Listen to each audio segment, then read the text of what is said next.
What is up, guys, and welcome to another special episode of Guarani Vision, the first ever podcast dedicated to Paraguayan football in English. As always, I'm Roberto Rojas, and joining me as always are my great co-hosts, Ralph Hanna and Maria Britos. And today we have a special guest from Ecuadorian heroes, Martin Benitez, to give a perspective of the Ecuadorian national team as they are the next rivals for Paraguay. In fact, the next rival for Paraguay in the World Cup qualifiers that begin in September. So I'm super excited to get an outlook of what Ecuador is, their national team, how they view this matchup in really a crucial point of the qualifications for Qatar 2022. I'm excited. So let's get straight into it. First, let's go to our guest here, Martin. And I wanted to go straight up and ask you, what is your connection to Ecuador? And, what is your story and background of that?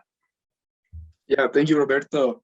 Thank you guys for having me. First off, I'm a big fan of Guarani Vision. I want to do the same thing as an Ecuadorian, do the same thing Guarani Vision is doing. So definitely an inspiration. I'm glad to be here.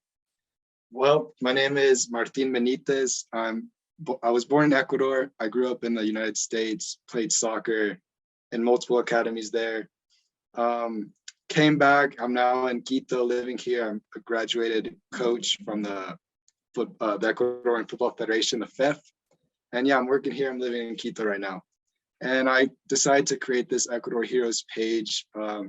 Like I said, I want to do something like you guys are doing, give a sort of media outlet of Ecuadorian football in English. Excellent. So let's go straight into what Ecuador is at the moment, coming off, of course, from the Copa America, where they did end up losing in the quarterfinals to Argentina. They have Gustavo Alfaro as their manager. And as we speak right now, just a couple of weeks before that qualifier in Quito, they are currently in third place, 3 wins and 3 losses and 9 points. Currently 1 point ahead of the final qualifying spots, who are currently occupied by Uruguay and Colombia. So, Martin, I just wanted to go into this real quick. Just what has been the perception from Ecuador at the moment, the kind of the vibe, the mood? The reason why I asked is because if you recall from the last World Cup qualifiers, Ecuador was right at the top after the first few games. So I'm not saying there's kind of that deja vu for them, but I just wanted to ask, how are you feeling, and at least from a fan's perspective, of the Ecuadorian national team, right now at the moment, being in the comfortable spot to qualify for Qatar? That's a good question. So like you said, Roberto, last year we were 3 wins out of 4, just losing to Argentina, which was just a 1-0 loss to Messi PK. So we started really good. We beat Uruguay here in Quito and Colombia 6-1 actually. So we were doing really good.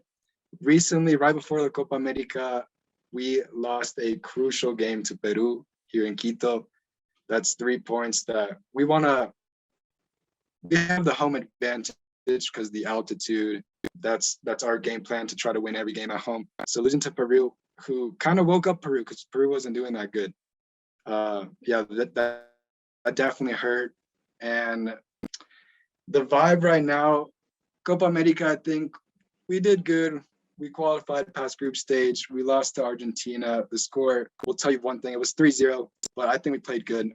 The vibe right now, people are nervous because we have 2 games in Quito, which is Paraguay on September 2nd, and the next game, the 5th, is against Chile.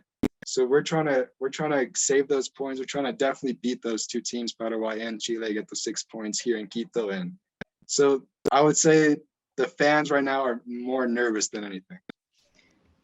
Yeah, Martin, that's a good point about the nerves and the Peru game, because I was going to ask, historically, Ecuador have always beaten Paraguay in Quito, or at least Paraguay haven't been able to get a win. There was a couple of draws. I think that there was also a draw last time out where Paraguay were leading until the very end. Dario Lescano scored 2 goals, and then Mene equalized very, very much at the death of the game to keep it as a draw.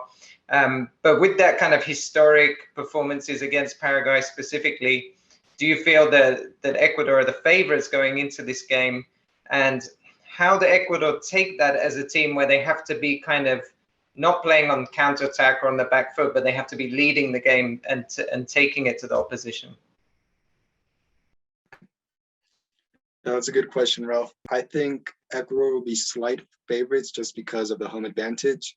But at the same time, we are going to see players didn't play in Copa America because most of our starters, I don't think they're going to get called up. If they do get called up, I don't think they will play.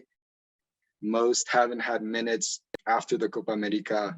For example, Piero Hincapié, our starting center back, he hasn't had a single minute since after the Copa America. Gonzalo Plata, same thing. So I think we'll be slight favorite just because it is in Quito, but I think it's going to be a really close game. Paraguay is a good team. Ecuador is in third place with 9 points, but Paraguay is right there with 7. So it's still really close. There's 11 games left in this World Cup qualifier, so it's a long way to go. Hey, Martin, thank you for joining us again here at Guarani Vision. I wanted to ask you more about how you see the team. Who do you think can be called up? As you mentioned earlier before we started recording, there hasn't been any call-ups yet from the manager, but seeing as the previous times that the players have been playing, like in Copa America and the previous World Cup qualifiers, who do you think is best to come into the team this time, and who's probably not going to make it this time? Yeah, so to name some players that the world saw during Copa America, Jackson Mendes, another starter, arguably Ecuador's best player during the Copa America. He got injured. He played right away with Orlando City, got injured in a game. I don't think he's played in a month. So I don't think he'll get called up. He was a starting center mid. Moises Caicedo, the player at Brighton, he picked up a knock. Brighton took care of him. He's been on the bench the last couple games, but hopefully he'll play, but he still hasn't had minutes in club football.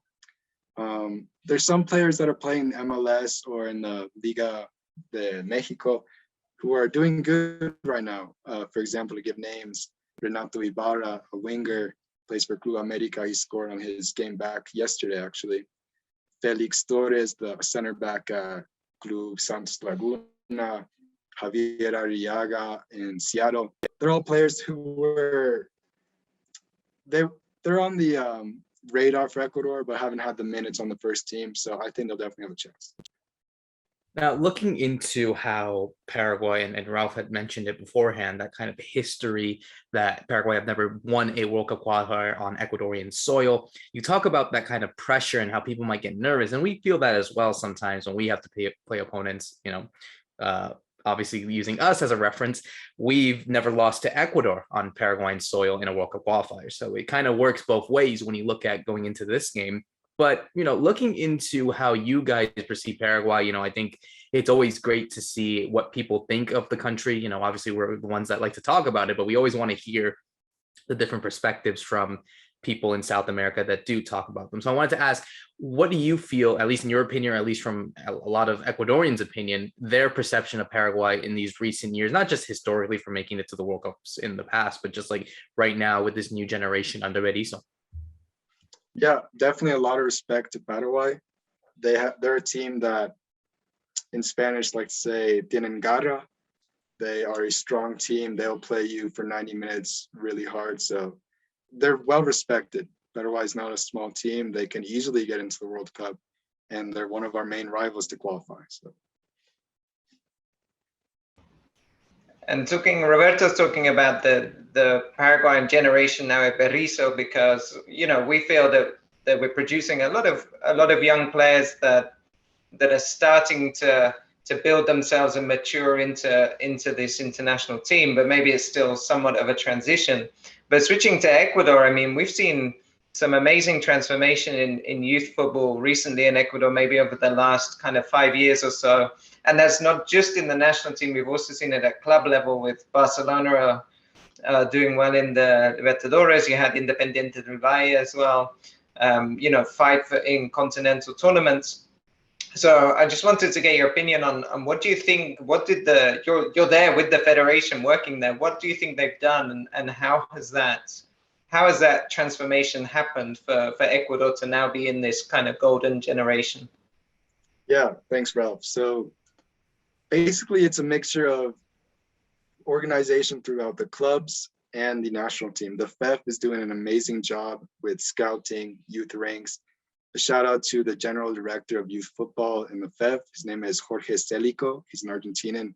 Been here a few years, done an amazing job. He was actually the head coach of the U20 Ecuador team that finished third in the World Cup 2 years ago.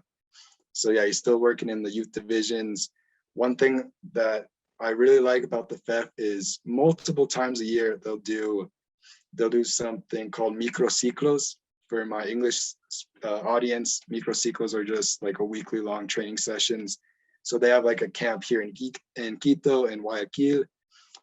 Recently, like 3-4 weeks ago, they had a U17 call-up, 23-man call-up, and there were players coming in from Independiente del Valle, Barcelona, Emelec, Liga de Quito, even players that are playing over in MLS, for example, Philadelphia Union's Academy. There's a player with Ecuadorian papers there, Orlando City, New York Red Bulls. They're all called up. So I like that organization. I like how players at such a young age can get that national team experience at 15, 16, 17 years old. So I think it's perfect. And club level too, they're doing really good at scouting, looking at players in the 3rd, 4th division, getting them from really young, from 12 years old, they can get picked up. So it's organization, talent, and just doing a good job with that business side. Martin, I wanted to ask you, I don't know if you've seen, it's kind of been everywhere in social media, the celebration that the family of Luis Amarilla did for him, because he was called for the first time into the Paraguayan team and by Berizzo. And, he obviously, that he plays for Liga de Quito, and we wanted to know if you can give us a little bit more information about him and how he's been playing in Ecuador. How do you see him playing for the national team in Paraguay, and what are your expectations for him? Yeah, so Luis Amarilla, he's a really good player. I admire him a lot. He's been actually in 2 teams here in Quito, Universidad Católica a couple years ago, and now playing for Liga de Quito, who just recently got knocked out in the quarterfinals of the Sudamericana, but Luis Amarilla could score there. He's a proper number 9, not just the target man, but he plays good with his feet. He can create play. So he excels. He does a really good job in the Ecuador League. I'm actually surprised he's never been called up to Paraguay, because I think he'll play. I think he'll play this on September 2nd versus Ecuador, because the stadium that they'll play at is his home stadium, Liga Stadium. So I don't know. I'm expecting for him to start, and if he doesn't start, I definitely think he'll get some minutes. Yeah, and I think that's kind of the big thing as to maybe why that he was called up. Obviously, he's been on good form at Liga de Quito, but also you look at playing in a stadium that he knows well, obviously playing in that kind of environment and playing at altitude. So he kind of has that kind of secret, at least for these players that probably haven't had that experience of doing it yet. So it might suit well for them. So yeah, it's going to be an interesting game. And, again, we're going to close it off here, Martin. And, we'd like to always get our predictions from all of our guests. And I would like your prediction for this game. Just what do you feel that Ecuador need to do to get the win over there in Quito for this very important World Cup qualifier? This is hard because, so what I like about our head coach is he has a structured game plan. We know how we want to play. The problem I was saying is we're not going to have the same players we had in Copa America. So it's going to be a bunch of new pieces. At the same time, this is a crucial game to win. We need to capitalize on winning at home after losing to Peru here in Quito. That was hard. So my prediction is Ecuador is going to go all out, try to get the win, and we're going to win 3-1. I'll give Luis Amarilla the goal. Well, hopefully that it will be the reverse for us and that we get our first ever win over there in Quito. No hard feelings, Martin. I hope you can understand. Yeah. Well, thank you again for coming on. Before we obviously close it off here, we'd like to let you know, we like all the people that perhaps don't know you, or like if you could tell us your socials, where people can find you and where people can find your work as well. Yeah, thank you. You guys can follow me at Ecuador Heroes on Instagram and Twitter. Thank you, Roberto. Thank you, Ralph. And thank you, Maria, for having me. Excellent. Thank you so much, Martin, for coming on. Thank you for everyone for listening. So for myself, Roberto Rojas, for Ralph Hanna, for Maria Britos, and obviously for Martin Benitez, thank you so much for listening to this preview of the Ecuadorian national team as they take on Paraguay in the World Cup qualifiers. See you soon.